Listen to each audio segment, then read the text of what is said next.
Hello everyone, it's Shane Kanto, your Wasteland reviewer, and I'm here to review War of the Worlds, the new Amazon original adaptation of H.G. Wells' novel, starring Ice Cube as William Radford, a member of Homeland Security, and here, the synopsis is a grounded sci-fi film in the vein of District 9 that touches on themes of privacy versus surveillance, and that's a terrible synopsis. It does focus on privacy versus surveillance, but describing this in any way, shape, or form near District 9 is very disrespectful to District 9 because this movie was not great. This was something else. What will I give it credit for? One, this is an interesting usage of like the desktop storytelling device, and it's so great in searching and films like that. Here, I think it's an interesting idea to take that approach.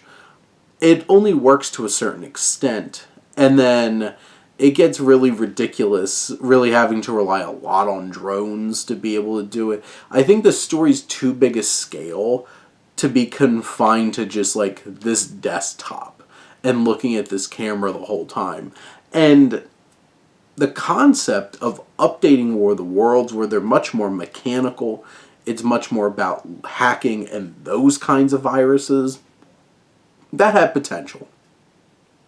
Ice Cube is a ton of fun, and just listening to him interact and engage with all the wild and react to all the wild stuff going on in this film, it's a fun time.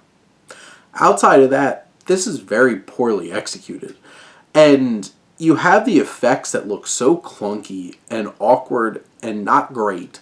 You have just the limitation of this desktop storytelling. You have a script that, one, is way too convenient and has way too many characters with way too thick a plot armor that it makes absolutely no sense that some of them, especially one of them, somehow is not dead by the end of this movie. It's ridiculous.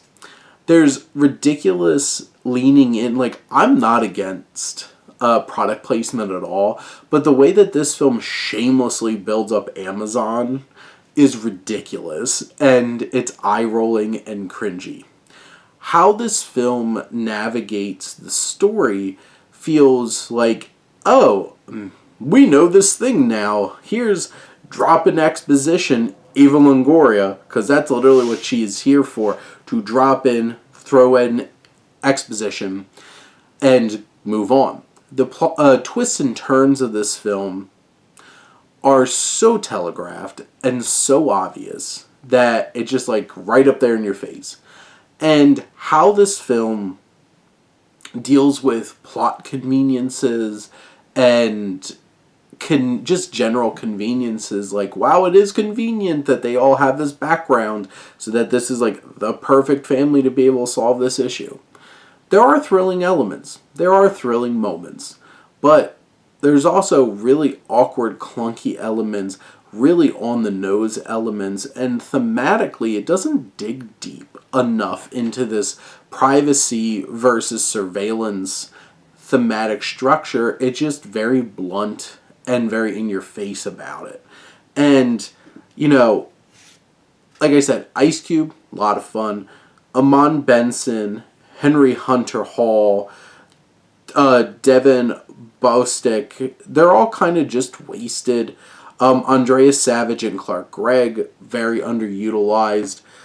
Eva Longoria is literally just there to spout exposition and somehow not die over and over and over again. Really, it's like Ice Cube and the concept and in the theory of how this is all put together is what makes this interesting at all. Otherwise, it's a really big misfire and really disappointing modernization and restructuring of what War of the Worlds was originally supposed to be. But those are my thoughts on War of the Worlds. Let me know what you think, and let's talk some movies. But thank you as always for tuning in and supporting your Wasteland reviewer.